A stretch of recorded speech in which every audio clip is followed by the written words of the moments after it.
नए चैप्टर का स्टार्ट करते हैं बेटा आज लोग। चलो, ये चैप्टर का नाम बेटा है इलेक्ट्रो मैग्नेटिक फील्ड, है ना बेटा। ये चैप्टर का नाम हमारा है इलेक्ट्रोमैग्नेटिक फील्ड। इसको शॉर्ट में हम कहेंगे बेटा ईएमएफ। इस शॉर्ट में कहेंगे इसको ईएमएफ। चैप्टर का नाम है इलेक्ट्रोमैग्नेटिक फील्ड। अच्छा बेटा, संडे को टेस्ट है, कितने बजे टेस्ट है? संडे को कब टेस्ट है बच्चा? 11:30 बजे। तो शाम में कर लेंगे क्लास हम लोग, सेकेंड हाफ में कर लेंगे। ज्यादा लगेगा नहीं बेटा टाइम, मुश्किल से आधे पौन घंटे में हो जाएगा वो। ठीक है बच्चा, आधे पौन घंटे में हो जाएगा। तो शाम वगैरह में कर लेंगे हम लोग। ठीक है, तुम लोग से बात करेंगे, तुम टेलीग्राम पे तो हो ही, टेलीग्राम बात कर लेंगे हम लोग, है ना। ठीक है, क्विज करूंगा मैं, सेकंड हाफ में ही करूंगा। तो देख बच्चा, ये चैप्टर हमारा है इलेक्ट्रोमैग्नेटिक फील्ड, है ना बेटा। इलेक्ट्रोमैग्नेटिक फील्ड मतलब इलेक्ट्रो की वजह से मैग्नेटिक फील्ड, है ना बच्चा। इलेक्ट्रोस्टैटिक्स में तुमने पढ़ा बेटा इलेक्ट्रिक फील्ड, इलेक्ट्रोस्टैटिक्स में तुमने पढ़ा इलेक्ट्रिक फील्ड, है ना बेटा। और अब हम लोग पढ़ने वाले हैं बेटा मेनली क्या, मेनली पढ़ने वाले हैं बेटा मैग्नेटिक फील्ड, है ना। तो बहुत पहले लोग ये समझते थे बेटा कि इलेक्ट्रिक और मैग्नेटिक फील्ड अलग अलग है ना। लेकिन फिर बाद में लोगों को पता लगा कि मैग्नेटिक फील्ड भी है बेटा, वो भी इलेक्ट्रिक चार्ज का ही एक और प्रॉपर्टी है ना बेटा। लोगों को बाद में क्या पता लगा, लोगों को बाद में क्या पता लगा कि मैग्नेटिक फील्ड है ना बेटा is dynamic property of charge, है ना बेटा।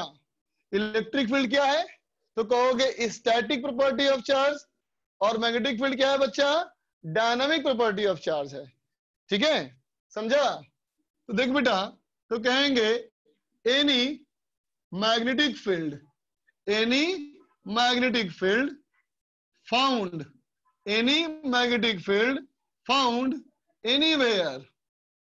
एनीवेयर इन द यूनिवर्स, है ना बेटा। कहोगे इस यूनिवर्स में अगर तुम्हें किसी भी तरह का कोई मैग्नेटिक फील्ड मिलता है बेटा, है ना, तो कहेंगे is caused by some moving charge. समझा बेटा, ये सबसे फंडामेंटल कॉन्सेप्ट है बेटा। ठीक है, ये सबसे फंडामेंटल कॉन्सेप्ट है कि मैग्नेटिक फील्ड को बोला गया है डायनामिक प्रॉपर्टी ऑफ चार्ज, है ना बच्चा। ये डायनामिक प्रॉपर्टी ऑफ चार्ज क्या हुआ तो कहना चार्ज जब मूव करेगा तो उसके वजह से वो चारों तरफ एक नया मैग्नेटिक फील्ड बनाएगा। क्यों और कैसे नहीं सोचना है ना बेटा, क्योंकि ये चार्ज का बेसिक प्रॉपर्टी है ना बेटा। और शरीफ इंसान वही होते हैं बेटा जो किसी के बेसिक प्रॉपर्टी में इंटरफेयर ना करे, है ना बच्चा। तो मत सोचना कि क्यों आया कैसे आया, एकदम सोचने का नहीं, क्योंकि ये फंडामेंटल प्रॉपर्टी है ना बच्चा। जिस तरह से चार्ज की वजह से इलेक्ट्रिक फील्ड आया, है ना बेटा, क्यों आया कैसे आया नहीं पूछते हो ना, क्योंकि वो चार्ज की स्टैटिक प्रॉपर्टी है बेटा। उसी तरह से चार्ज की डायनामिक प्रॉपर्टी क्या है, मैग्नेटिक फील्ड है ना बेटा। ये मोस्ट बेसिक है बेटा। ठीक है, तो क्या कहोगे इस दुनिया में, इस यूनिवर्स में कहीं भी कोई मैग्नेटिक फील्ड है तो उसका जिम्मेदार कौन है बेटा, मूविंग चार्ज है, राइट ना। ठीक है, लेकिन प्रैक्टिकली हम लोग आम जीवन में चार्ज यूज नहीं करते बेटा। हम लोग आम जीवन में क्या इस्तेमाल करते हैं, करंट कैरिंग वायर इस्तेमाल करते हैं या कोई परमानेंट मैग्नेट इस्तेमाल करते हैं। ठीक है बच्चा, तो क्या कहोगे बेटा इसके बारे में, क्या कहोगे बेटा कि इन आवर डेली लाइफ, है ना बेटा, अपने आम जीवन में, है ना बेटा, in our daily life magnetic field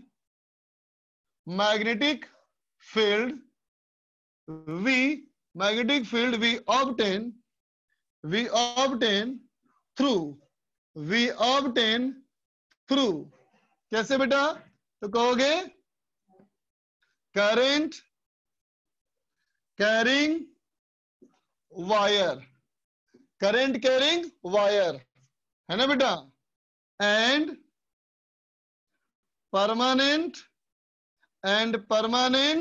magnets. समझ गए बच्चा?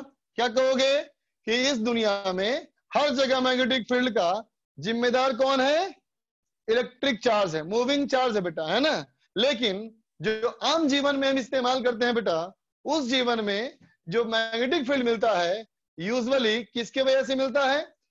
एक हो गया हमारा करंट कैरिंग वायर बेटा, और दूसरा हमारा क्या हो गया? दूसरा क्या हो गया? तो कहोगे परमानेंट मैग्नेट, है ना बेटा। अब दिमाग में आता होगा सवाल कि कैसे? अब दिमाग में सवाल आएगा बेटा कैसे? मूविंग चार्ज तो बात समझ में आती है, मूविंग चार्ज का चलो फंडामेंटल प्रॉपर्टी है तो एज्यूम कर लिया, है ना बेटा।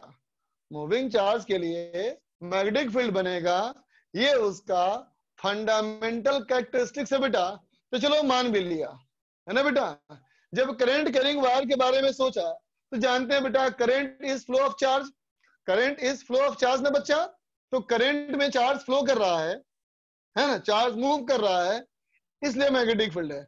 चलो ये भी बात मान ली, है ना। लेकिन अब समस्या उठती है क्या कि परमानेंट मैग्नेट में तो कोई चार्ज नहीं होता, है ना बेटा। परमानेंट मैग्नेट में तो कोई चार्ज होता नहीं बेटा, तो फिर इसमें कैसे है मैग्नेटिक फील्ड? सारे बच्चे पूछते हैं बेटा बात हमेशा ये कि परमानेंट मैग्नेट में क्यों कहा आपने मैग्नेटिक फील्ड होगा, वहां तो चार्ज ही नहीं है ना। तो इसका आंसर क्या है? सुनो, इसका आंसर ये है बच्चा कि देखो परमानेंट मैग्नेट जो है वो तो कोई फंडामेंटल मटेरियल नहीं ना है बच्चा। ये परमानेंट मैग्नेट जो हमारा है कोई बल्क ऑफ एटम्स है, कोई बॉडी है बेटा, कोई ऑब्जेक्ट है ना। और जब कोई ऑब्जेक्ट है बच्चा तो उसके अंदर तो बेटा बहुत सारे एटम्स होंगे, है ना। और अगर कोई ऑब्जेक्ट है बच्चा और उसके अंदर बहुत सारे एटम्स हैं बेटा, है ना, तो अब किसी एक एटम के बारे में सोचो, तो तुम किसी एक एटम के बारे में सोचोगे बेटा, तो एटम के बारे में क्या कहते हो कि positively charge nucleus is at rest, positive charge nucleus is at rest at centre and electrons move around in.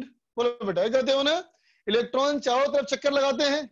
इसका मतलब हर एटम में मूविंग इलेक्ट्रॉन है बच्चा, तो हर एटम में अगर मूविंग इलेक्ट्रॉन है बच्चा, इसका मतलब यही मूविंग चार्ज जो है मैग्नेटिक फील्ड का जिम्मेदार है बेटा, है ना।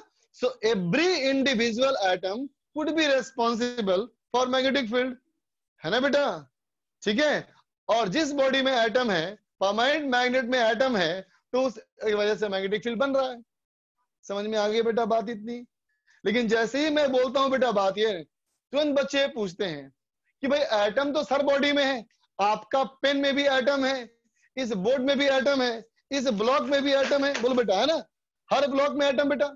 तो अगर हर ब्लॉक में एटम बेटा है, तो फिर दुनिया का हर ब्लॉक मैग्नेटिक फील्ड क्यों नहीं बनाता?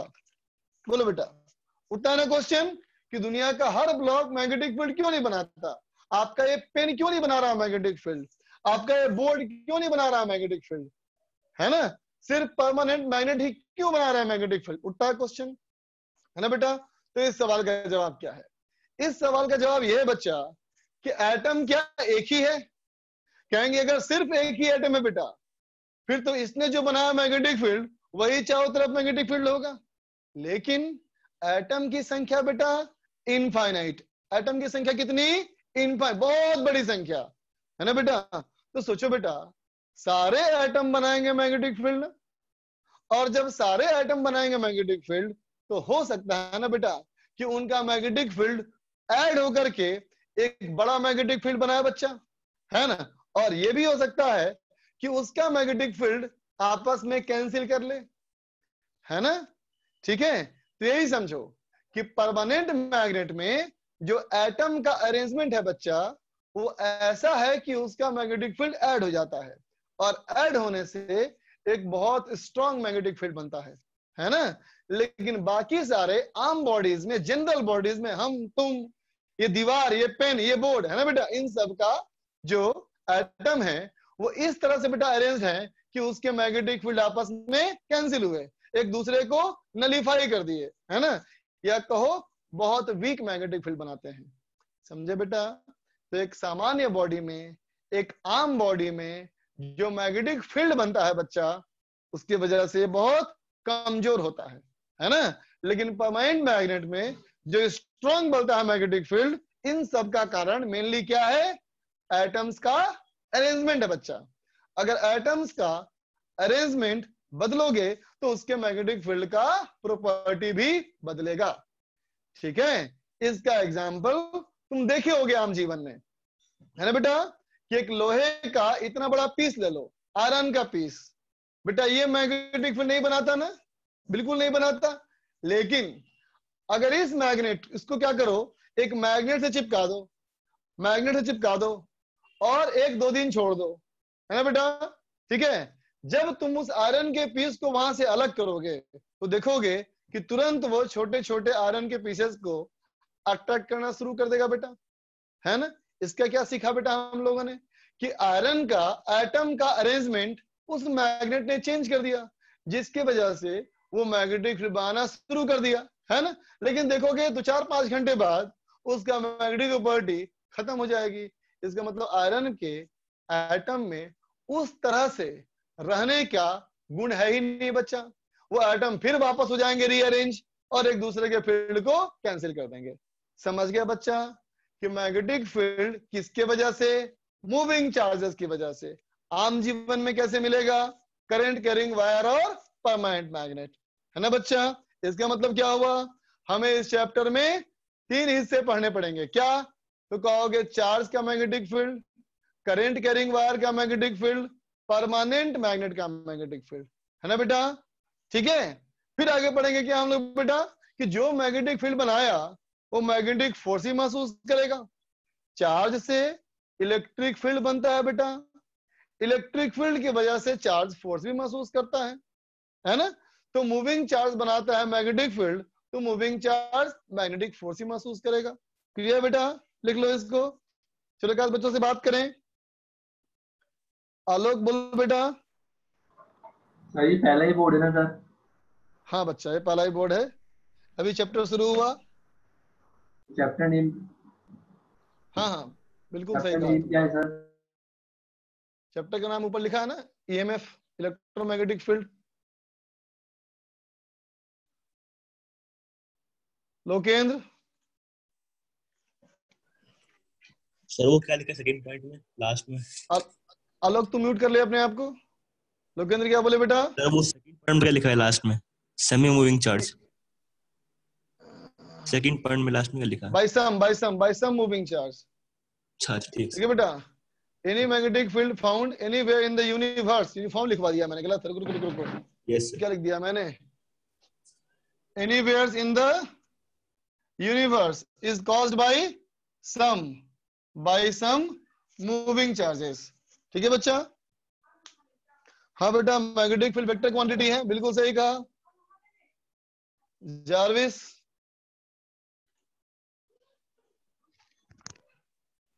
सर मैं ये पूछ रहा था कि हाँ, दुनिया में हर बॉडी कुछ ना कुछ मैग्नेटिक फील्ड प्रोड्यूस करती है। हाँ, कोई वीक तो कोई स्ट्रॉन्ग। अच्छा सर, और सर हम किसी भी बॉडी को ऐसे अरेंज करें कि वो किसी भी पार्टिकल से अट्रैक्ट होना शुरू कर दे, ऐसा हो सकता है सर? अरेंजमेंट उस प्रकार कर दें सर, किसी भी बॉडी का चेंज कर अरेंजमेंट, दें। हाँ पैटर्न चेंज कर दें। हाँ एकदम होता है बेटा, तो बहुत तो सर, होता है। तो तो सर बहुत अगर कॉमन चीज देखे भी तुम होगा ना, देखे भी तुम ऐसा करते हुए हो। तो नहीं सर, किसी भी जैसे ह्यूमन बॉडी को भी अगर इस प्रकार से हम अरेंज कर दें तो वो मैग्नेटिक शो बिहेवियर शो करने लगेगा। अरे बेटा, हमारी बॉडी से तो मैग्नेटिक फील्ड बनता ही है, पक्का। नहीं तो सर पता है ना अगर बेटा, हम, हमारे ब्लड में, हाँ हमारे ब्लड में आयंस है ना बेटा, आयंस, हाँ मिनरल्स है, आयंस है ना बच्चा। हाँ सर, तो हमारे ब्लड में अगर मिनरल्स आयंस हैं तो मिनरल आयंस ब्लड में मूव कर रहे हैं ना बेटा। हाँ सर। तो हमारे अंदर तो आयंस मूव करते हैं, हमारे अंदर की बॉडी से तो बेटा बाकी आम बॉडीज के मुकाबले में ज्यादा मैग्नेटिक फील्ड बनता है तो मतलब अगर है ना। उसको मतलब हम ऐसा चेंज कर दे जिससे लोहा भी खींचने लगे तो ऐसा भी हो सकता है? हमारी बॉडी से तो हम इस प्रकार से अरेंज कर दें अपने आयंस ताकि हम तो हमारा हाँ इलेक्ट्रोमैग्नेटिक फील्ड और हाई हो जाए, ऐसा हो सकता है? एकदम हो सकता है, अच्छा सर। एकदम हो सकता है। जो तुम जो सीरियल वगैरह में या कोई क्या बोलते हैं उसको, मिथिकल बुक्स बोलते हैं, क्या बोलते हैं उसको, हाँ सर, मतलब कॉमिक्स अरे वगैरह ना। पुराने योग वगैरह के बारे में लिखा होता है, उसे क्या बुक बोलते हैं, वेद वगैरह बोलते हैं ना उसको, वेद, है हाँ। ना। तो उन सब में जो कहा जाता है बेटा कि योग वगैरह करके हमारे बॉडीज पे अच्छा ज्यादा कंट्रोल कर पाते हैं ना बेटा, हाँ है ना। तो हमारे जो योग वगैरह करके ध्यान वगैरह करके क्या करते हैं, अपने ब्लड के सर्कुलेशन को कंट्रोल कर लेते हैं, हाँ सर। है ना बेटा।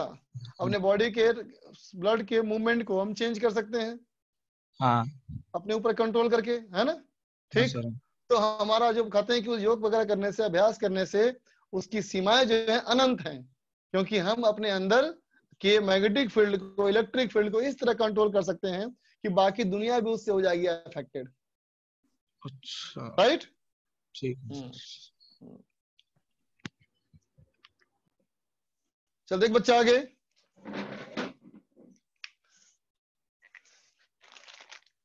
तो देख बेटा, अब क्या बोलेंगे, हमारे पास मैग्नेटिक फील्ड कितने सोर्स हो गए, एक मूविंग चार्जेस, एक करंट कैरिंग वायर और एक परमानेंट मैग्नेट, है ना बच्चा।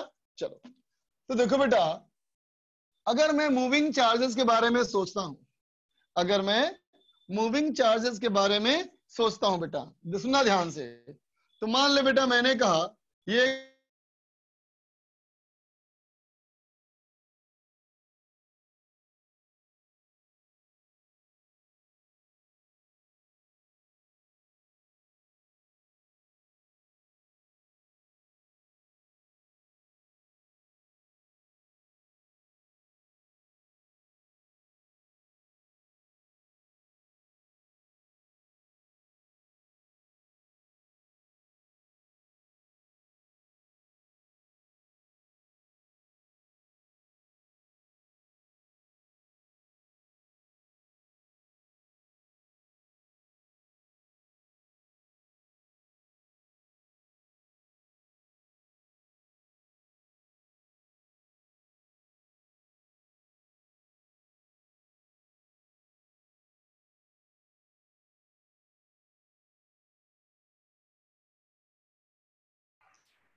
बेटा, आवाज आ रही है तुम लोग को?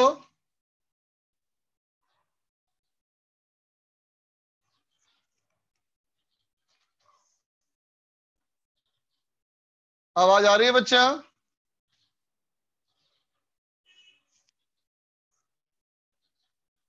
आवाज नहीं आ रही? Power of.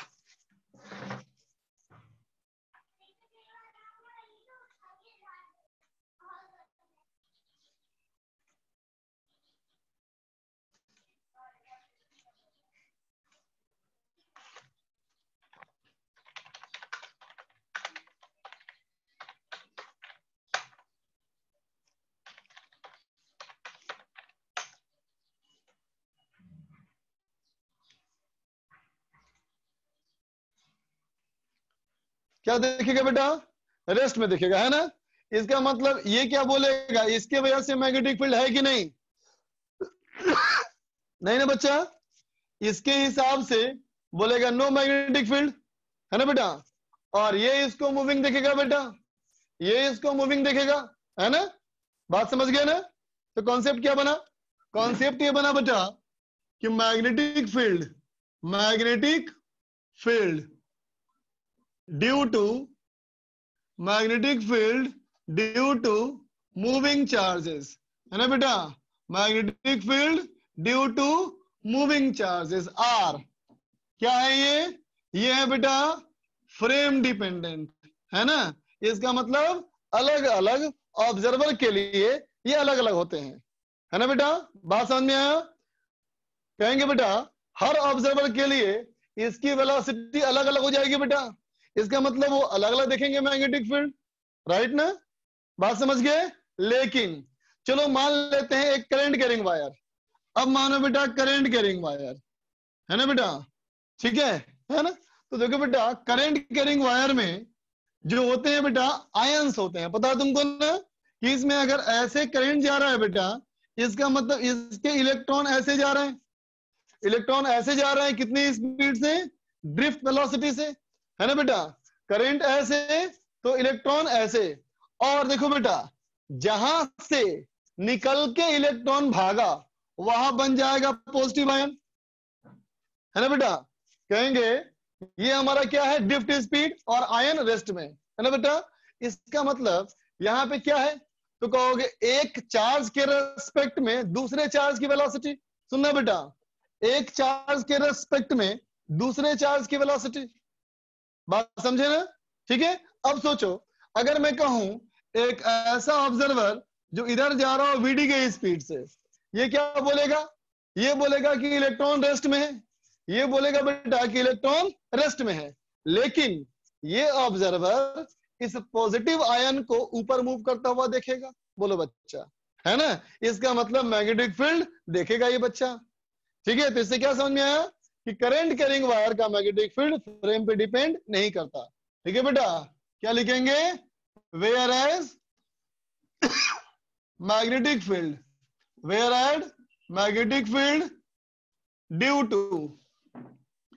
To current carrying wire, है ना बेटा, and permanent magnets, and permanent magnets are frame independent. बात समझा बेटा। अगर मैग्नेटिक फील्ड किसी चार्ज पार्टिकल की वजह से बना रहे हो, एब्सोल्यूट चार्ज की वजह से बना रहे हो बेटा, तो कहोगे अलग अलग ऑब्जर्वर के लिए वो अलग अलग होगा बच्चा, है ना। लेकिन करंट कैरिंग वायर का और परमानेंट मैग्नेट का मैग्नेटिक फील्ड फ्रेम पे डिपेंड नहीं करता, ठीक है बेटा। अगली बात देखो, देख बेटा मैग्नेटिक फील्ड चाहे जिससे बने, चाहे चार्ज पार्टिकल से बने, या परमानेंट मैग्नेट से बने, या करंट कैरिंग वायर से बने, है ना बेटा, नेचर, बेसिक नेचर सबका सेम रहेगा बेटा, ठीक है। क्या लिखोगे, मैग्नेटिक फील्ड का basic nature, all magnetic field lines, all magnetic field lines, है ना बेटा। ऑल का मतलब क्या है, तो कहोगे चाहे चार्ज की वजह से, या करंट कैरिंग वायर की वजह से, या परमानेंट मैग्नेट की वजह से, all magnetic field lines always form a closed loop. समझा बेटा। दुनिया का हर एक मैग्नेटिक फील्ड लाइन, है ना बेटा, हमेशा क्या बनेगा, क्लोज लूप, चाहे क्लॉकवाइज या एंटी क्लॉकवाइज या किसी और तरह का लूप, समझो बेटा, चाहे वो किसी की वजह से हो। लिख लो इसको, नवदीप।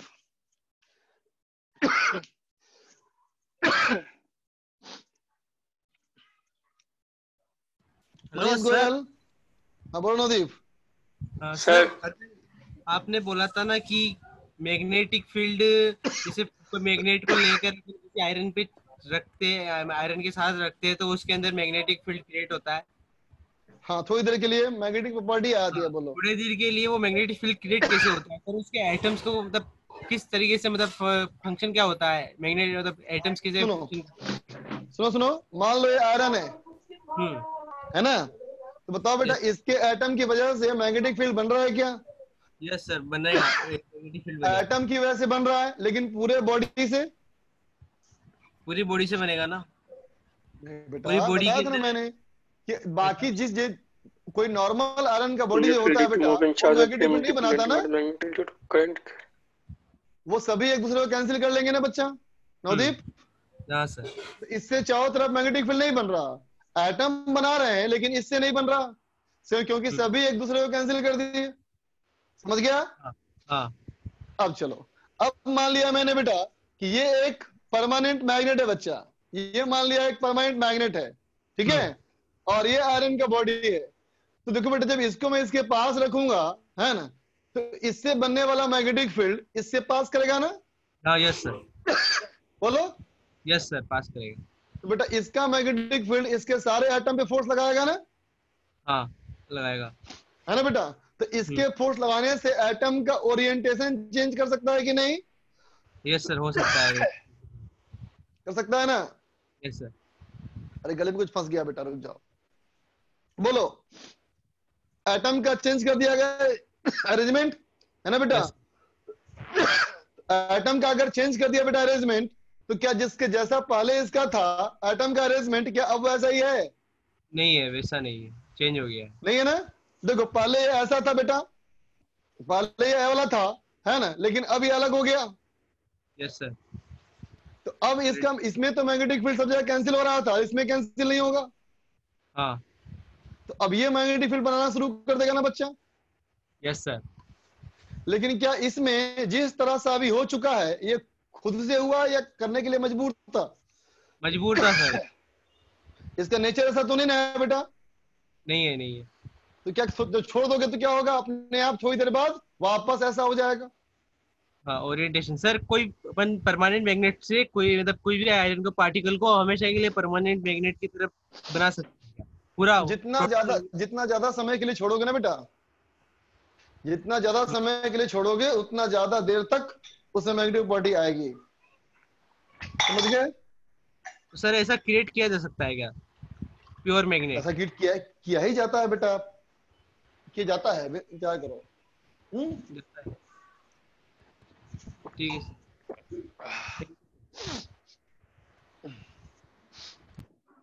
तुम बोलो बेटा मनीष। शांत हो गया मनीष। सर ये सेकंड लास्ट पॉइंट बता दो sir. Magnetic field due to moving charge और frame independent. Frame dependent, moving charge जैसे फ्रेम डिपेंडेंट अलग। बताओ बेटा, चार्ज मान ले 10 कूलम मूव कर रहा है, तो अलग अलग ऑब्जर्वर के लिए उसकी वेलोसिटी अलग अलग हो सकती है ना बेटा? Yes sir. इसलिए मूविंग चार्ज का फील्ड जो है फ्रेम पे डिपेंड करता है। ये बात समझा? सर वो डायग्राम से समझा रहा था सर, मीटिंग ऑफ कर दिया था तो मैं लेट ज्वाइन किया हूँ सर, एक बार बता दो ठीक से, फील नहीं आ रहा। जो मैं बोल रहा हूँ वही डायग्राम बनाया था बच्चा, कि मान लो कोई चार्ज क्यू है, अगर 10 मीटर पर सेकंड की इसकी वेलोसिटी है, तो दुनिया का हर एक ऑब्जर्वर क्या इसकी वेलोसिटी 10 मीटर पर सेकंड देखेगा बच्चा? सर जो रेस्ट में होगा वो तो देखेगा ना सर। हाँ, लेकिन कोई मूव कर रहा होगा तो नहीं सर, तो उसको उस वेलोसिटी से नहीं देखेगा जो एक्चुअल है उससे नहीं। जैसे कि ये जा रहा है 10 मीटर पर सेकंड, तो क्या देखेगा इसको? रेस्ट में देखेगा सर। तो ये ऑब्जर्वर से पूछोगे कि इसका मैग्नेटिक फील्ड है कि नहीं, तो क्या बोलेगा? बोलेगा रेस्ट में है सर। तो क्या इससे पूछोगे कि ये चार्ज मैग्नेटिक फील्ड बना रहा है कि नहीं, तो क्या बोलेगा? नहीं सर, नहीं बनाएगा। नहीं बना रहा है। लेकिन मान लो दूसरा ऑब्जर्वर ये मूव कर रहा हो 2 मीटर पर सेकंड से, तो वो क्या देखेगा?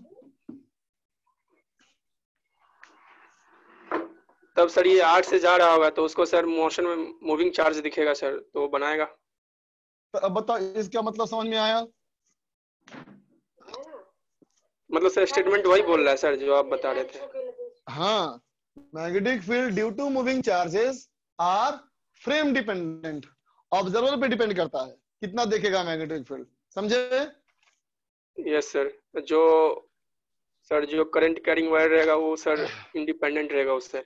हाँ, ये किसी वायर में कितना करंट है, क्या बेटा ऑब्जर्वर पे डिपेंड करता है वो? नहीं ना बच्चा? नहीं ना? एटम में इलेक्ट्रॉन की जो वेलोसिटी होती है बेटा, क्या वो फ्रेम पे डिपेंड करता है? No sir. नहीं ना बेटा। इसलिए क्या कहेंगे कि करंट कैरिंग वायर का और परमानेंट मैग्नेट का जो मैग्नेटिक फील्ड है वो फ्रेम पे डिपेंड नहीं करता, इंडिपेंडेंट लिखा ना यहाँ देखो। अब समझ गए? यस सर, यस समझ गया sir, thank you sir. Okay बच्चा। ऋषभ राज लिख रहा है मेरे को अनम्यूट करो कोई। अरे कोई नहीं करेगा, करेगा तो मैं ही करेगा। ऋषभ राज बोलो भाई। Hello sir. हाँ बोलो बच्चा। सर जैसा कि उस बच्चे ने कहा कि जैसे कि हम लोग अगर कोई आयरन पीस को अगर मैग्नेट से चिपका के रखते हैं तो वो उसमें मैग्नेटिक प्रॉपर्टीज आ जाती है आयरन में।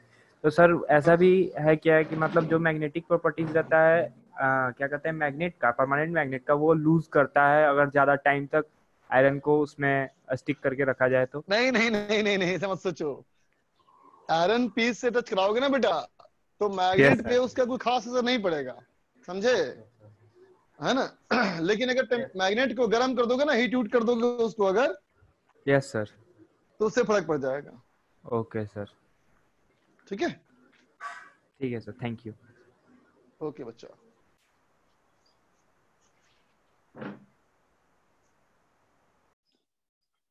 हैंड रेस तो बहुत लोग का है बेटा, इसलिए सबसे बात नहीं कर सकते, आगे बढ़े।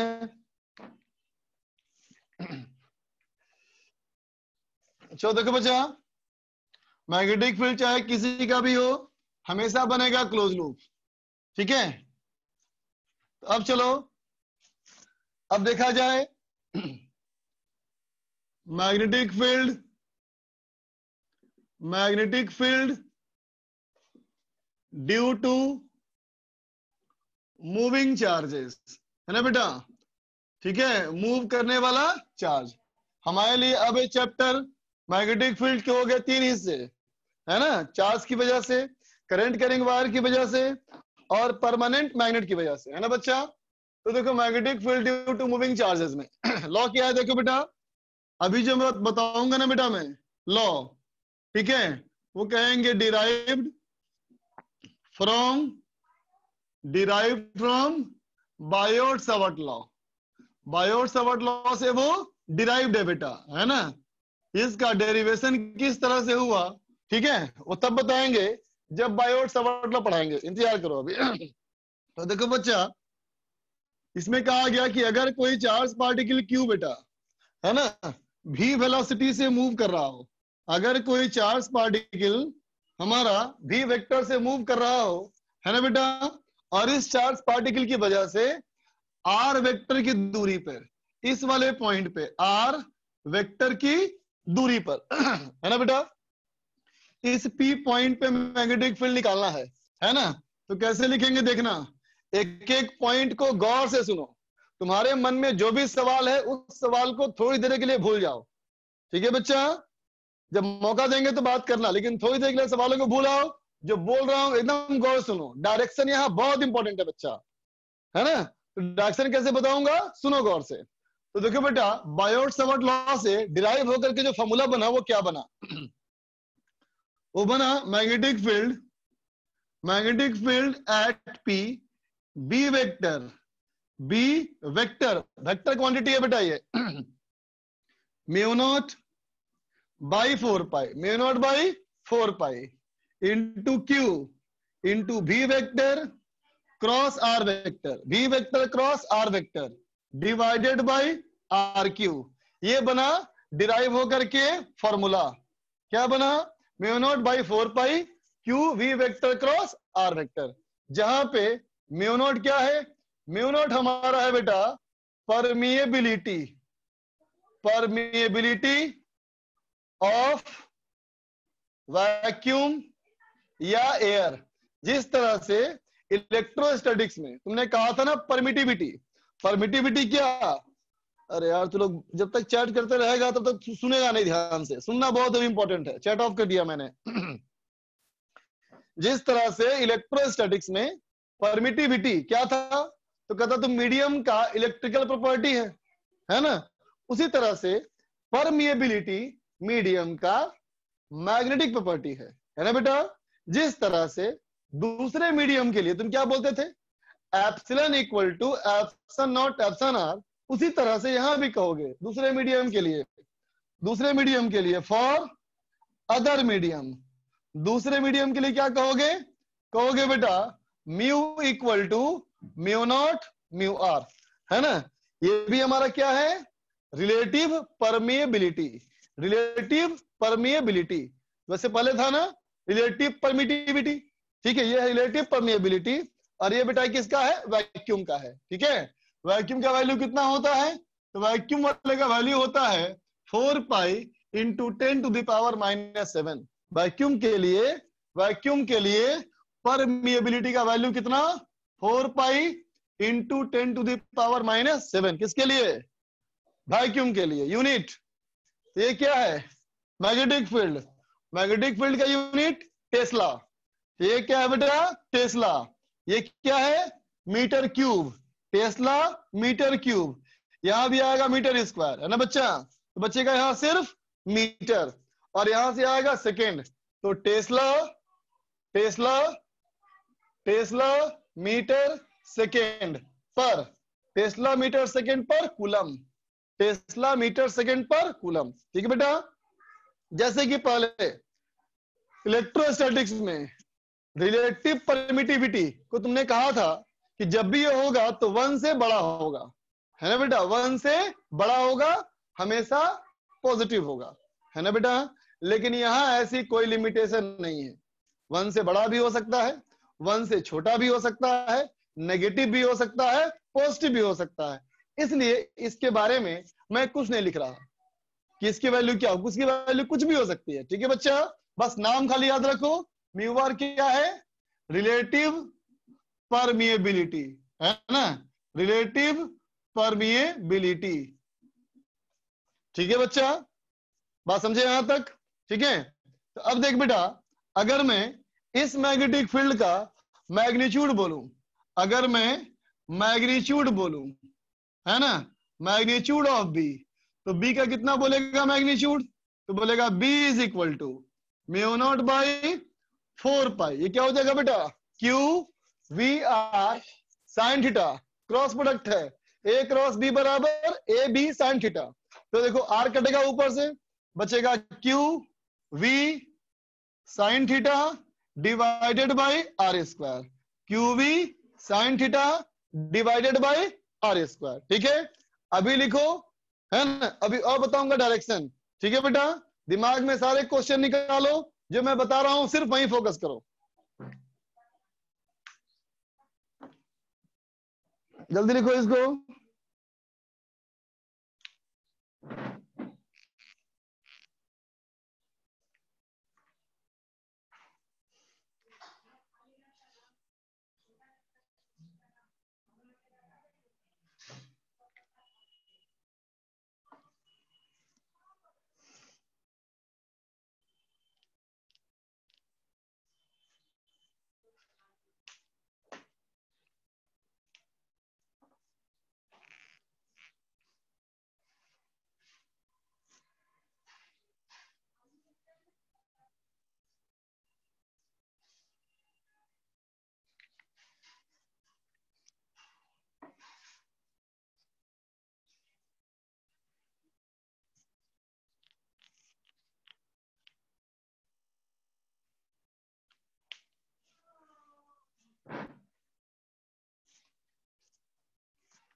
इरेज कर रहा हूं बच्चा, लिख लिए तो अच्छी बात, नहीं लिखे तो स्क्रीनशॉट ले लो। अगर नहीं लिख पाए हो तो स्क्रीनशॉट ले लो।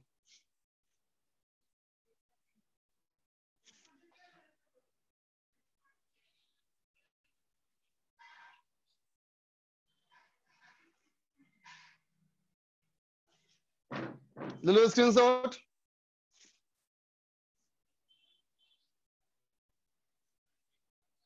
देखो बच्चा आगे,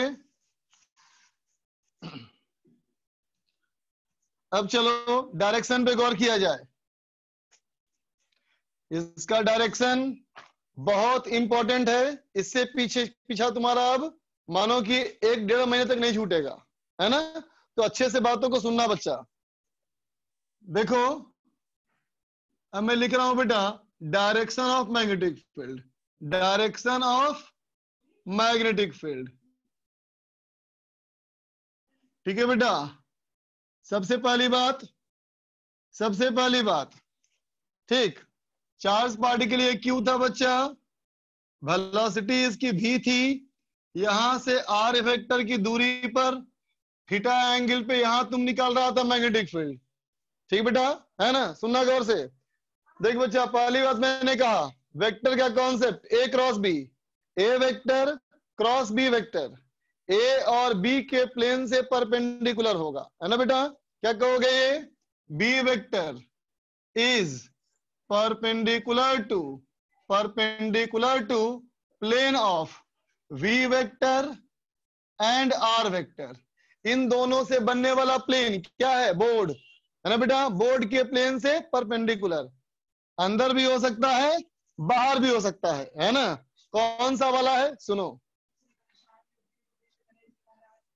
इसको हम लोग निकालेंगे राइट हैंड थंब रूल से। इसका direction right hand thumb rule से निकालोगे। कैसे निकालोगे? सब लोग गौर करो, मेरे साथ साथ प्रैक्टिस करो। राइट हैंड मुट्ठी बांध लो, अंगूठा थम्स अप है ना बेटा, मुट्ठी बांध लो, अंगूठा ऊपर, ये थम्स अप। ठीक है बच्चा? अब देखो बच्चा, जो अंगूठा है ये अंगूठा है ना बेटा, इस अंगूठे को करना है वेलोसिटी की तरफ, इस अंगूठे को करना है किधर की तरफ? वेलोसिटी की तरफ। ठीक है बच्चा? अब देखो किधर निकालना है मैग्नेटिक फील्ड? इधर निकालना है, इधर निकालना है तो ऐसे फैलाएंगे हाथ को, उधर निकालना है ना बेटा तो ऐसे फैलाएंगे हाथ को, है ना?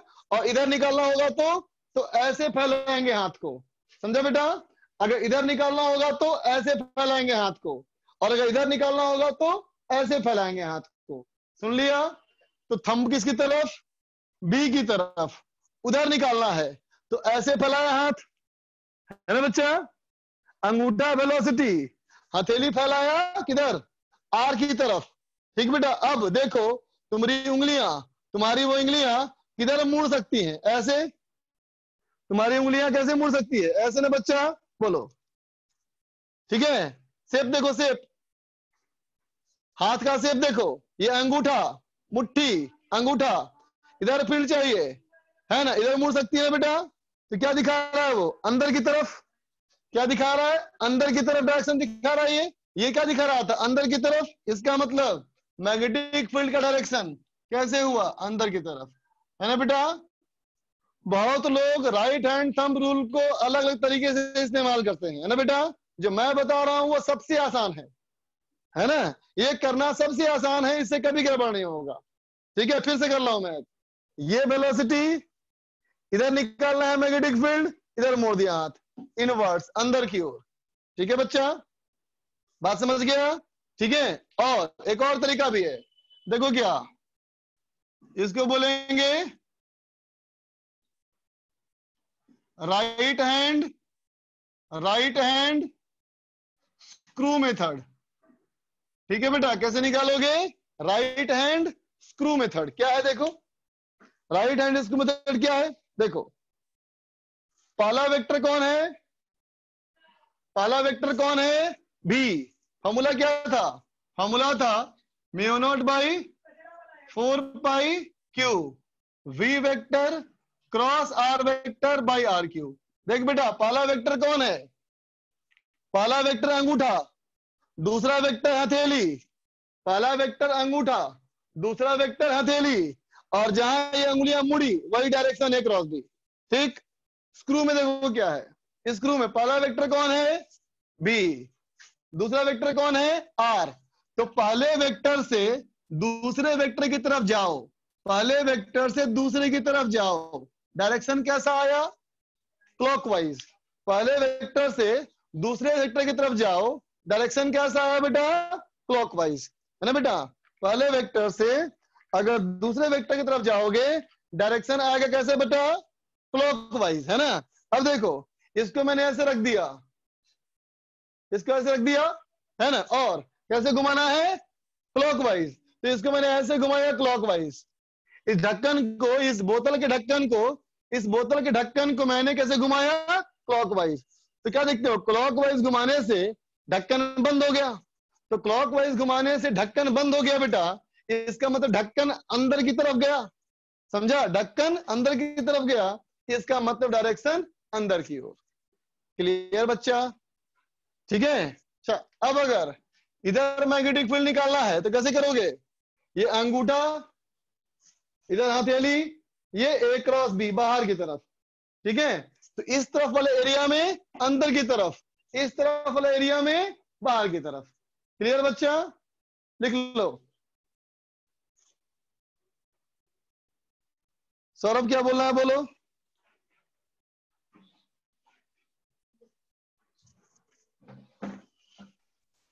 हेलो हाँ बोलो। सर, हम परमानेंट मैग्नेट बना सकते हैं? परमानेंट मैग्नेट, परमानेंट बना मैग्नेट कहाँ सकते से हैं। आता है बेटा? अच्छा तुम पीरियोडिक टेबल पढ़े हो ना? Yes sir. बताओ पीरियोडिक टेबल में क्या पढ़े हो बेटा? क्या कौन सा एलिमेंट है जो मैग्नेट होता है? कौन सा एलिमेंट मैग्नेट होता है? हाँ कॉपर होगा, एल्मो ए बच्चा कोई नहीं होता रे मैग्नेट नहीं पता। बच्चा। हाँ कहते हो तुम सारे पढ़ते हो तो पढ़ते हो ना कि इस ग्रुप में, इस रो में है ना बेटा, इस कॉलम में मैग्नेटिक बॉडी इंक्रीज करती है डिक्रीज करती है, पढ़ते हो ना डायपोल मोमेंट? Yes sir. याद आया? तो देखो बेटा जो सबसे ज्यादा डायपोल एलिमेंट आता हो ना बेटा, उसको अगर अर्थ के अंदर बहुत दिनों तक रख के छोड़ दिया जाए, है ना, तो वो Yes, sir. परमानेंट मैग्नेट जैसा बिहेव करना शुरू कर देता है, समझे? लेकिन बहुत सालों तक रहना पड़ता है उसके अंदर, अर्थ के मैग्नेटिक फील्ड में। ठीक है? जो सर मैग्नेट रहता है वो अर्थ से ही आता है, बहुत दिन रखा रहता है अर्थ कर। हाँ एक तो वो आता है, और हम लोग यूज करते हैं बेटा वो ज्यादातर क्या होता है, वो होता है इलेक्ट्रोमैग्नेट। हम लोग करंट कैरिंग वायर ज्यादा बनाते हैं मैग्नेटिक फील्ड, समझे? वो कैसे से करंट वायर कैसे बनता है? कैसे थोड़ा बहुत करंट से? जानोगे, इंतजार कर लो। करंट कैरिंग वायर से बनता है मैग्नेटिक फील्ड, बढ़ाएंगे, इंतजार करो उसके लिए। Yes sir. ठीक है? नरेश सर संडे को क्या बताया था सर आपने? संडे को क्या है? मैंने कहा था संडे को पढ़ाऊंगा colour code of resistance, PB और पीएबीएस दोनों को साथ ही पढ़ाऊंगा सेकंड हाफ में। मैं ग्रुप पे, टेलीग्राम ग्रुप पे टाइम लिख दूंगा कितने बजे। ठीक है? ठीक है चलो ओके। अगर बच्चे टेलीग्राम ग्रुप में अगर नहीं हो तो टेंशन मत लो, है ना बेटा? जो जो बच्चे जिस ग्रुप में होंगे, व्हाट्सएप ग्रुप में होंगे, भेज देंगे। शक्ति बोलो। आपने ये बोला कि पाम को आर की डायरेक्शन में रखना है और वी की डायरेक्शन में उसे मतलब फिंगर्स को मोड़ना है। हमेशा वेक्टर क्या होता है बेटा? ए क्रॉस बी होता है ना? Yes sir. जो पहला वेक्टर हुआ ना वो क्या हुआ? अंगूठा। Okay sir. पहला वेक्टर अंगूठा, दूसरा वेक्टर क्या होगा? हथेली। हथेली। समझ गया? और हथेली इधर मुड़ जाएगी, वही हो जाएगा A cross B. Clear? Okay sir. Yes sir.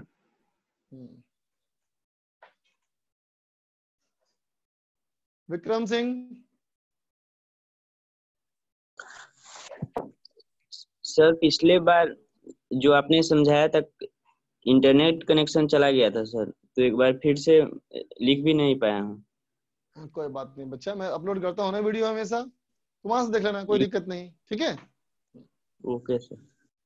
तुम लोग का गड़बड़ाता है इंटरनेट कनेक्शन, तभी तो मैंने अपलोड करना शुरू किया। चल देख बच्चा,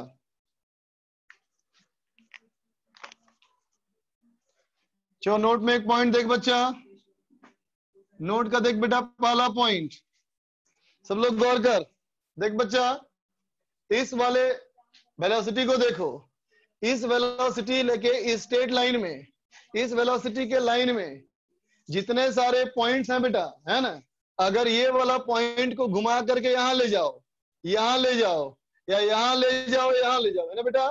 अगर बेटा इस पॉइंट को मैं यहां ले आऊं तो एंगल 0 डिग्री, इस पॉइंट को यहां ले आऊं तो एंगल पाई, एंगल 0 हो या पाई हो, साइन 0 0 होता है, साइन पाई भी 0 होता है।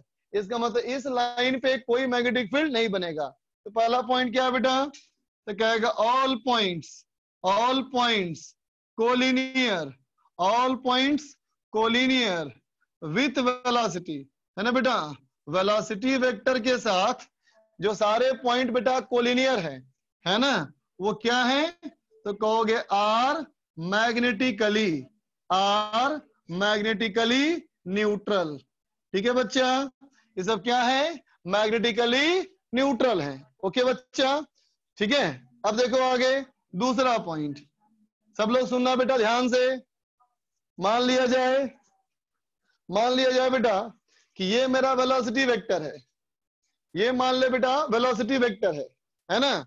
अब देखो ये मैंने आर वेक्टर से, इस वेलोसिटी वेक्टर से थीटा एंगल पे यहाँ एक पॉइंट लिया, है ना बेटा?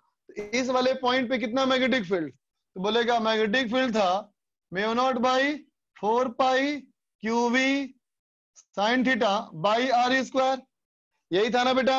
सुनना ध्यान से। तो देखो तो बेटा R की दूरी ये है ना, और ये एंगल मान लेते हैं 30 डिग्री। तब सोचो बेटा इस एंगल को 30 डिग्री रखते हुए मैं चाहूं तो इसको ऐसे घुमा सकता हूं।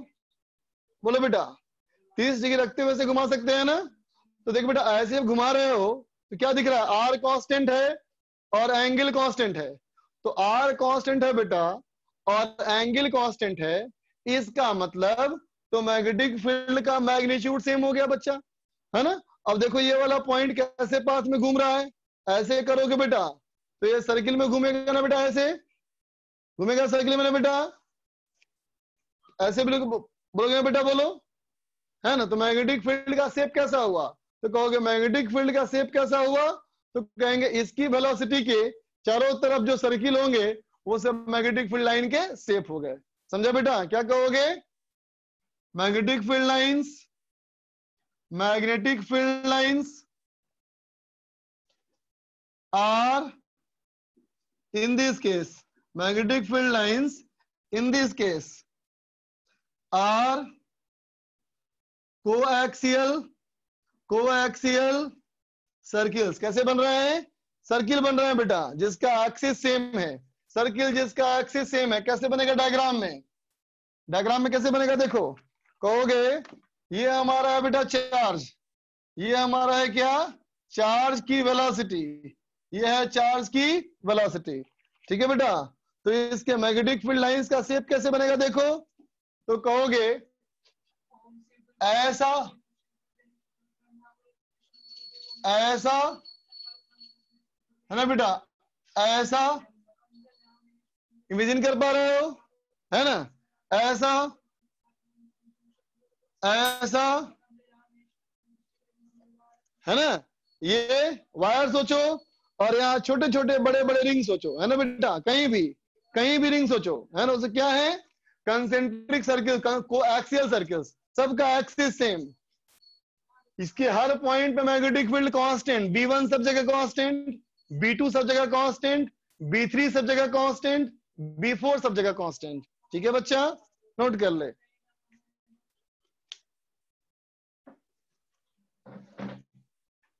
मनीष गोयल सर। हाँ बोलो sir. Magnetic field at P लिखे थे ना सर? हाँ। म्यू नॉट अपन 4 पाई into Q into V vector into R vector अपन RQ। हाँ। सर उसको आप कन्वर्ट किया था सर क्यू भी साइन थीटा में। सर ये मुझे समझ में नहीं आया सर, कैसे किया था? A vector cross B vector का फॉर्मूला बताओ। A vector cross B vector sir, A B sine, sir A B sine theta जो वेक्टर में पढ़ा था सर। हाँ बस वही पढ़ना यहाँ भी है। बी क्रॉस आर क्या हो जाएगा? भी आर साइन थीटा।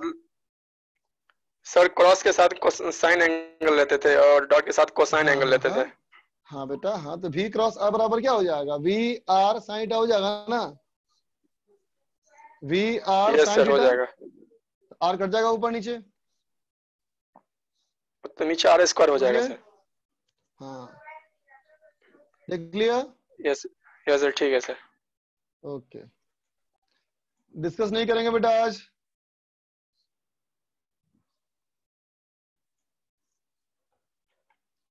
बोलो अजात शत्रु।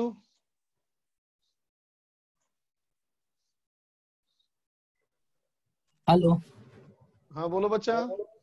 सर जैसे आप बोले कि चार्ज मूव करता तो मैग्नेटिक फील्ड होता है, हाँ वैसे तो अर्थ भी मूव करता था, उसके वजह से ग्रेविटी होता है क्या? कि अगर कोई प्लैनेट मूव नहीं करना रे, तो लोग ऐसे कैसे कंफ्यूज कर जाते हो बच्चा? ग्रेविटेशनल फोर्स अलग होता है, मैग्नेटिक फोर्स अलग होता है। तो तुम क्या कहना चाहते हो कि मैं ग्रेविटेशनल बना दे रहे हो मैग्नेटिक और मैग्नेटिक बना दे रहे हो ग्रेविटेशनल? वो अलग अलग है बेटा, ये अलग प्रॉपर्टी है ना? सर ये अलग आपको कैसे पता चला सर ये अलग प्रॉपर्टी है? सर मतलब कि हर तो ऑब्जेक्ट मूव कर रहा है तब तो उसमें ग्रेविटेशनल है, मैग्नेटिक है। बेटा एक बार बताएं, पहली चीज तो समझो बेटा, साइंस वही पढ़ सकता है जिसके अंदर एक्सेप्टेंस की भावना हो। जो घटनाएं तुम्हारे आसपास हो रही है पहले तुम उसको एक्सेप्ट करो, दे एनालाइज करो।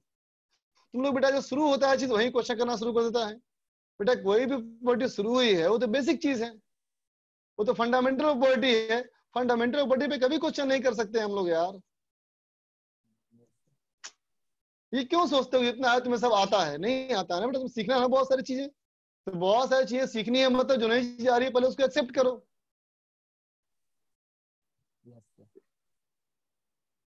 गलत बात सोचने लगते हो तुम लोग बेटा, भटक जाते हो टॉपिक से तुरंत। अक्षत हेलो सर। बोलो बच्चा। सर मेरा ये डाउट था कि ये मैग्नेटिक फील्ड की जो रेंज होगी वो क्या होगी सर? तुमसे बात करना बेकार है यार, तुमसे बात करना बेकार है। घटिया घटिया सवाल पूछने लगते हो। चैप्टर शुरू होते ही तुम्हारा पहला सवाल वो होता है जो सबसे आखिरी में आने वाला है। बेटा एक्सेप्टेंस बनाओ दिमाग में, नहीं तो नहीं सीख पाओगे साइंस। हमको कहना अच्छा नहीं लगता है, लेकिन तुम कहवाते हो मुझसे ऐसा। ऐसे बेकार बेकार सवाल कहाँ दिमाग में आता है तुम लोग का यार? हाँ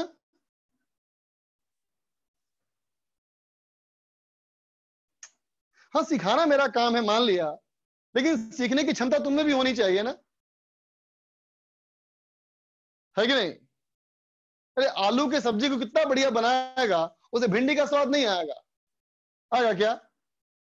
हाँ, तो पहले तू भिंडी तो बन, तब मैं तेरे से बनेगी भिंडी की सब्जी। बेटा अभी बेसिक चल रहा है, आज ही चैप्टर शुरू किया मैंने, तो जो मैं बता रहा हूं वो तुमको समझ में ना आए तो पूछो।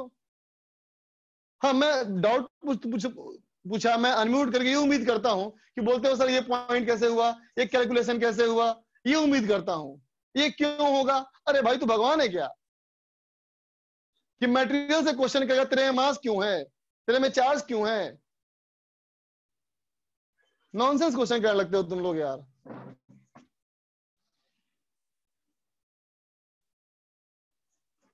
चल देखा आगे।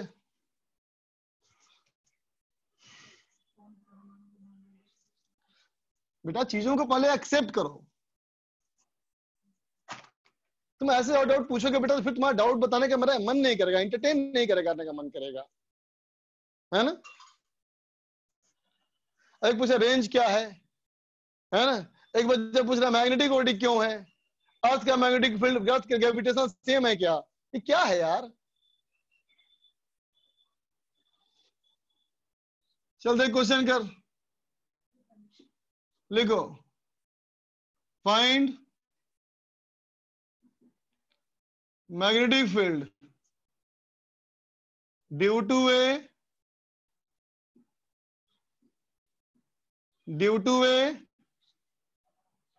Charge Q, due to a charge Q moving on a circular path of radius capital R, radius capital R with constant angular velocity omega, constant angular velocity omega से घूम रहा है, और फील्ड कहां निकालना है? एट सेंटर, उसके centre पे निकालना है मैग्नेटिक फील्ड। ऑल्सो चेक करो that this magnetic field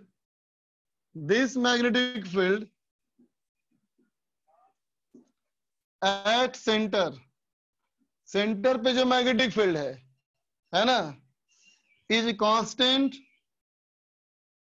constant और not. Centre of magnetic field की वैल्यू बराबर है, कांस्टेंट रहेगी या समय के साथ बदलेगी? निकालो।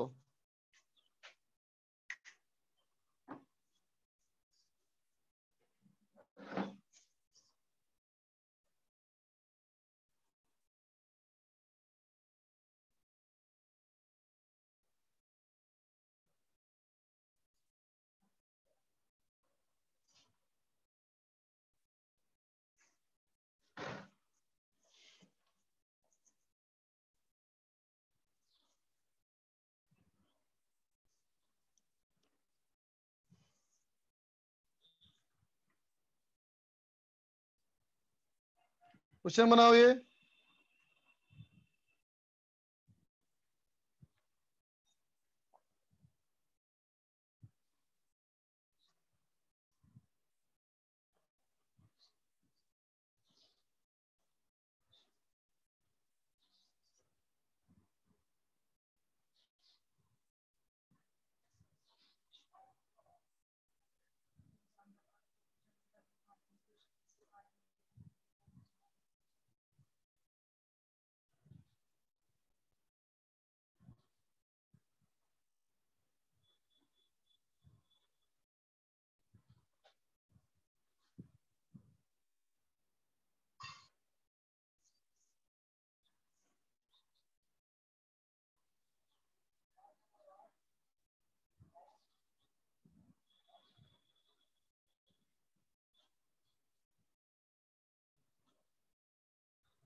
सही है, सही बच्चों का आंसर आ रहा है।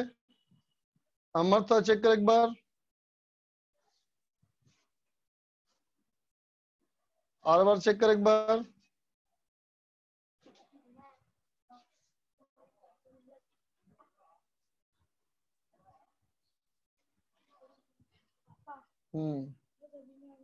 क्लास मेरे एग्जाम के लिए द्वारिका के लिए अपीयर हुआ था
सही आ रहा है बच्चों आंसर।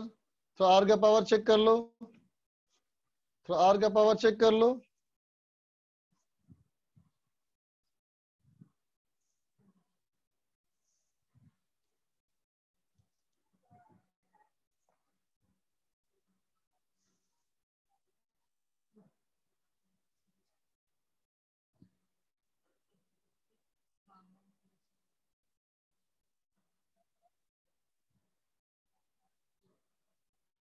थैंक यू बच्चों, भेज दिया तुम लोगों ने। कोई बच्चा लिंक मांग रहा था, अब उसको मिल गया होगा टेलीग्राम का लिंक।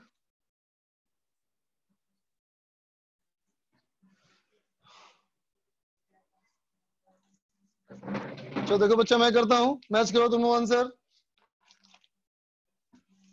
देखो बच्चा, क्वेश्चन क्या है, एक सर्किल, ये सर्किल पे कोई चार्ज पार्टिकल क्यू मूव कर रहा है यूनिफॉर्म एंगुलर वेलोसिटी ओमेगा से। तो देख बच्चा, इसकी वेलोसिटी क्या हो जाएगी, ऐसे हो जाएगा ना बेटा, आर ओमेगा, बोलो होगा। और फील्ड कहाँ निकालना है बेटा, फील्ड सेंटर पे निकालना है। इसका मतलब यहां से आर ये हो गया ना बेटा, आर वेक्टर, बोलो ये हो गया बेटा आर वेक्टर। ये आर वेक्टर का मैग्नीट्यूड आर है। अब देखो इन दोनों में कितना एंगल है, 90 है ना बेटा। तो मैग्नेटिक फील्ड क्या लिखोगे, म्यू नॉट बाई 4 पाई, क्या हो जाएगा, Q V sine theta. V हो गया बेटा R omega sine 90 divided by R square, Q V sine theta by R square. तो देख बेटा आर हमारा कैंसिल हो गया, तो कितना हो गया बेटा, mu naught by 4 pi Q omega by R. समझ में आया बच्चा। अब डायरेक्शन ज्यादा इंपॉर्टेंट है, वहां फोकस करो। तो देख बेटा, इसके लिए अगर मैं बोलूं तो वेलोसिटी ऐसे है, यहां मेरे को मैग्नेटिक फील्ड चाहिए, ऐसे हाथ फैला दिया, अब उंगलियां बाहर की ओर मुड़ रही है बेटा, इसका मतलब मैग्नेटिक फील्ड बाहर की ओर है। तो मैग्नेटिक फील्ड बेटा बाहर की ओर है। कुछ देर के बाद ये चार्ज पार्टिकल यहाँ आ जाएगा, यहाँ पे देखो तो कहोगे ये हमारा है बेटा direction of velocity. Magnetic field नीचे निकालना है तो फील्ड होगा बेटा बाहर की तरफ, तो फील्ड हमारा हो जाएगा बेटा बाहर की तरफ। कुछ देर बाद पार्टिकल यहाँ आ जाएगा तो कहोगे ये है वेलोसिटी, ये है वेलोसिटी, ऊपर निकालना है फील्ड, तो ऐसे फैला दिया, फिंगर्स बाहर मुड़ रही हैं तो फील्ड बाहर की ओर है। तो क्या दिखा, मैग्नेटिक फील्ड का मैग्नीट्यूड तो कांस्टेंट था ही बच्चा, डायरेक्शन भी आ रहा है कांस्टेंट, इसका मतलब मैग्नेटिक फील्ड की वैल्यू क्या हो गई, कांस्टेंट हो गई, है ना। मैग्नीट्यूड भी कांस्टेंट, डायरेक्शन भी कांस्टेंट। ठीक है बेटा, आगे देखो।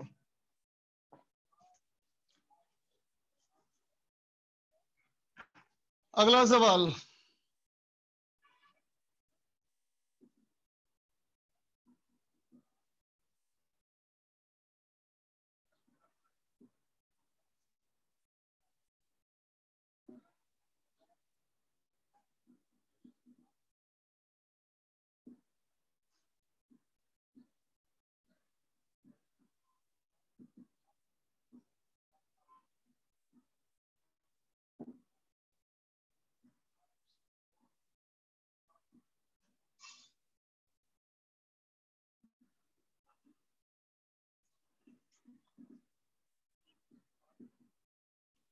वही पिछले सवाल में, अब सेंटर पे नहीं निकालना है, अब एक्सिस पे निकालना है। एक्सिस पे निकालो मतलब इसके सेंटर से ऊपर एक्स डिस्टेंस ऊपर, वहां निकालो मैग्नेटिक फील्ड, और वो भी देखो कांस्टेंट है कि नहीं। शिवांशु को डायरेक्शन में दिक्कत है, देख बच्चा यहाँ पार्टिकल होगा ऐसे, वेलोसिटी यहाँ होगा ऐसे, यहाँ ऐसे, यहाँ ऐसे, ये सब क्या है, डायरेक्शन ऑफ वेलोसिटी है ना। हर बार देखो डायरेक्शन, इसके वजह से ये वेलोसिटी, यहाँ मैग्नेटिक फील्ड बाहर की ओर, यहाँ वेलोसिटी, यहाँ मैग्नेटिक फील्ड बाहर की ओर, है ना बेटा, यहाँ वेलोसिटी, यहाँ मैग्नेटिक फील्ड बाहर की ओर, हर बार मैग्नेटिक फील्ड बाहर की ओर आ रहा है। नवदीप बोलो। सर एक बार आप राइट वो स्क्रू रूल समझा देते, समझ में ही नहीं आया सर वो। बताओ बेटा, स्क्रू रूल में क्या कहा था मैंने, किधर से किधर जाना होता है, पहले वेक्टर से दूसरे वेक्टर की तरफ। V2R। तो पहला वेक्टर कौन सा है, वेलोसिटी की रेडियस, वेलोसिटी, ये रहा वेलोसिटी और ये रहा रेडियस। पहले वेक्टर से दूसरे वेक्टर की तरफ जाओ, डायरेक्शन कैसा है, एंटी क्लॉकवाइज। एंटी क्लॉकवाइज मतलब बाहर की ओर, एंटी क्लॉकवाइज मतलब बाहर की तरफ, और क्लॉकवाइज मतलब अंदर की तरफ। समझ गए। Yes sir.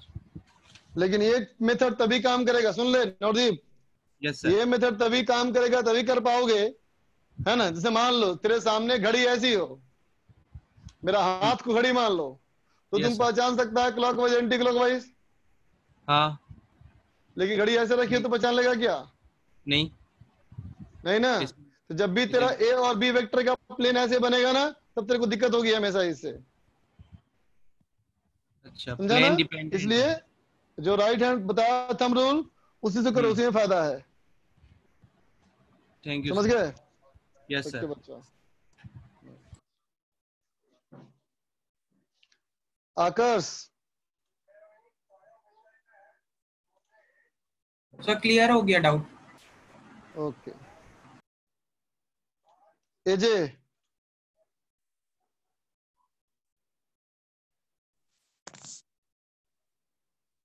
बोलो। नो सर आवाज कोई नहीं आ रही डाउट नहीं है। बच्चा? ओके। विकास बोलो। सर हाँ, डायरेक्शन ऑफ मैग्नेटिक फील्ड में बी वेक्टर का था perpendicular to plane of V vector and R vector का था सर ये मैग्नेटिक फील्ड। हाँ, इसमें sir magnetic field linear in the case of coaxial circle में सर वो तो वी वेक्टर के ये हो गया सर, लीनियर हो गया सर। इन दोनों में क्या डिफरेंस है सर? नहीं समझे, फिर से बताओ। तो डायरेक्शन ऑफ मैग्नेटिक फील्ड में आपने बताया था ना सर कि V vector perpendicular to plane of V vector and R vector. हाँ सर फिर दूसरे वाले नोट में आपने बताया कि magnetic field linear in the case of coaxial circle sir. इन दोनों में क्या डिफरेंस है सर? समझ में नहीं आ रहा सर इन दोनों में। अरे बेटा, मैग्नेटिक फील्ड लाइन का शेप कैसे बताया था मैंने? कैसा होता है शेप? हमेशा होता है ना क्लोज लूप। क्लोज लूप कहीं बन सकता है स्ट्रेट लाइन? बोलो। नहीं सर। क्लोज लूप क्या है स्ट्रेट लाइन बन सकता है कभी? नहीं सर। नहीं बच्चा। हाँ देखिए, ये भी सर्किल है ना, सर्किल, लेकिन यहाँ डायरेक्शन वेलोसिटी का ऐसा है, यहाँ ऐसा है और यहाँ ऐसा है। बोलो है कि नहीं? जिस पॉइंट पे निकालना है वैसे डायरेक्शन होगा फील्ड का बेटा। Yes sir.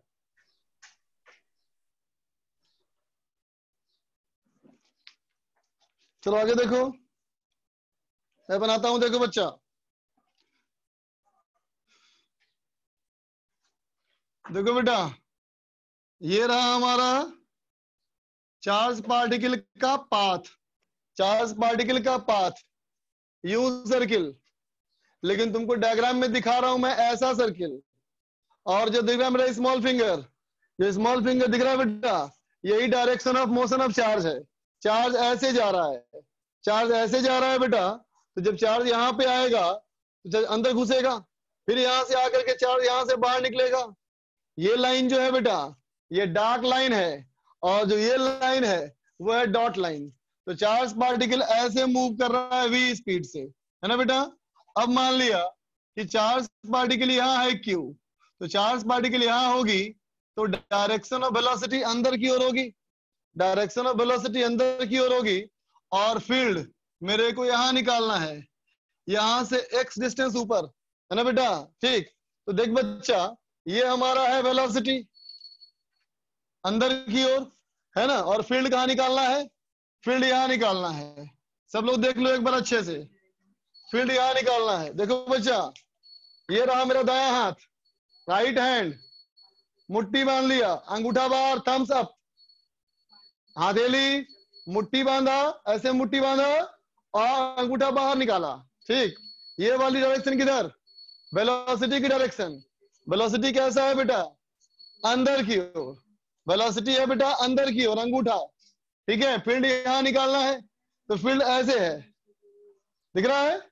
फील्ड यहाँ निकालना है मेरे को। ठीक है बच्चा, तो डायरेक्शन कैसे होगा फील्ड का? इसके परपेंडिकुलर, ऐसे हो जाएगा बच्चा। बोलो, बात समझा?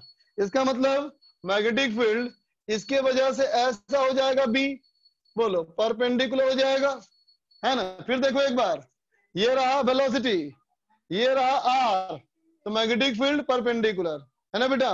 फिर देखो, ये रहा भी, ये रहा आर, तो देख के बताओ ये बी और आर में कितना एंगल है? बी और आर में कितना एंगल है बच्चा? 90 डिग्री है ना रे? बी और आर का एंगल 90 डिग्री है ना, क्योंकि लाइन तो इस प्लेन में है और वेलोसिटी इस प्लेन के परपेंडिकुलर है, तो कैसे लिखोगे? b equal to mu naught by 4 pi into Q, v हो गया बेटा r ओमेगा, v हो गया r omega sine theta sine 90 by r square, r तो ये डिस्टेंस बेटा, बोल होगा तो क्या लिख दोगे? Mu naught by 4 pi into pi r omega, r square equal to r square plus x square. समझा बेटा? ठीक है। एंगल कैसे निकाला? अरे भाई मेरे, ये लाइन इस बोर्ड पे है और वेलोसिटी इस बोर्ड के परपेंडिकुलर है, तो कितना एंगल बनेगा? देखो बेटा, आप डायरेक्शन देखो आगे, इस वाले पॉइंट पे अंदर वेलोसिटी, इस वाले पॉइंट पे आएगा बच्चा तो वेलोसिटी होगा बाहर की तरफ, ऐसे घूम करके ऐसे बाहर निकलेगा। बोलो बच्चा, है ना?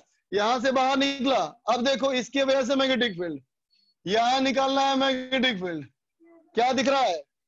ये वेलोसिटी, ये वेलोसिटी, यहाँ फील्ड चाहिए, ऐसे किया हाथ को, ऐसे मुड़ेगा हाथ, इधर हो गया ना बेटा, इधर हो गया तो कहोगे ऐसे हो जाएगा, ये इसके परपेंडिकुलर बी, है ना? क्या दिखा? डायरेक्शन चेंज कर गया। मैग्नेटिक फील्ड का मैग्नीट्यूड तो कांस्टेंट है, लेकिन डायरेक्शन वेरिएबल है, हर समय डायरेक्शन उसका बदलता रहेगा। ठीक है?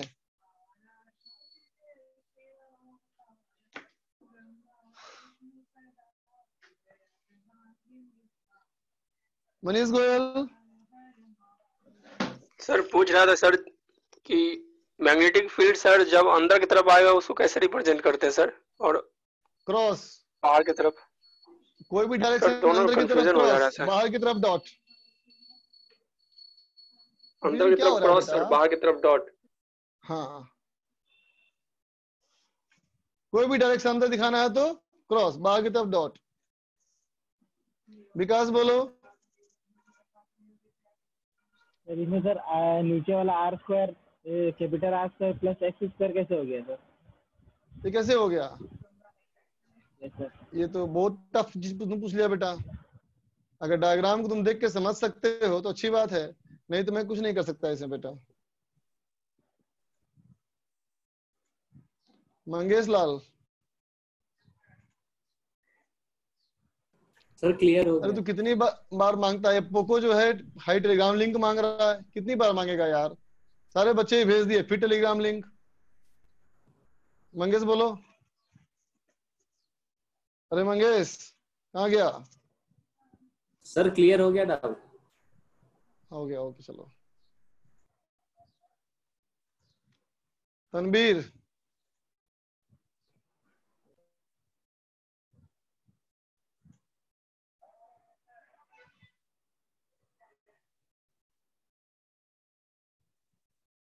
नहीं पूछना है। नासिर, तो सर ये आपने सर इलेक्ट्रिक फील्ड सर लिए है ना, तो सर वो सर ले ही नहीं पा रहे सर हम, का मतलब कैसे सर हम नहीं हो पा रहा सर। अपना दाहिना हाथ पहचानते हो ना? दाहिना हाथ Yes, तो sir. पहचानते हो? हाँ, जैसे मैं कर रहा हूँ तुम भी करो तो मेरे Yes, sir. साथ। अपना वीडियो ऑन कर, वीडियो ऑन कर तो। वीडियो ऑन है सर। ऑन है। जैसे मैं मुट्ठी बांध के भी किया, तुम भी वैसे ही कर तो। कर लिया? Yes sir. हाँ, यहाँ देख वेलोसिटी बाहर की तरफ दिख रहा है। यस सर, बाहर की तरफ तो दिख रहा है। तो इस अंगूठे को दिखाना है बाहर की तरफ। अपनी कॉपी पे रख दिया है ऐसे। यस सर, नहीं हो पा रहा है सर। अंगूठा है बाहर की तरफ यस सर। है। अब हथेली फैला सकते हो किधर भी। Yes sir. अंगूठा को ऊपर रख करके हथेली किधर ही फैला सकते हो। यस सर, फैला ठीक। सकते हैं। अभी तेरे को फैलाना है इस लाइन पे, इस लाइन पर फैलाना है। फैला लिया? Yes sir. हाँ, अब जैसे मैं फिंगर्स sir. को मोड़ा, तुम भी मोड़ो वैसे ही। मुड़ा? Yes sir. इधर दिखा रहा डायरेक्शन, ये आ रहा इधर। यस सर, इधर आ। तो सर पूरा अब बंद समझ नहीं में करना आया? है क्या? नहीं, पूरा क्यों बंद करना है? क्या पकड़ेगा उसके अंदर? कोई लड्डू पेड़ा खा रहा है क्या? मुट्ठी बांध लेगा? बदमाश कहीं का। चल खत्म हो गया क्लास, बाय बच्चा अभी के लिए, सी यू। ठीक है, थैंक यू सर। बाय बच्चा, हैव अ गुड डे।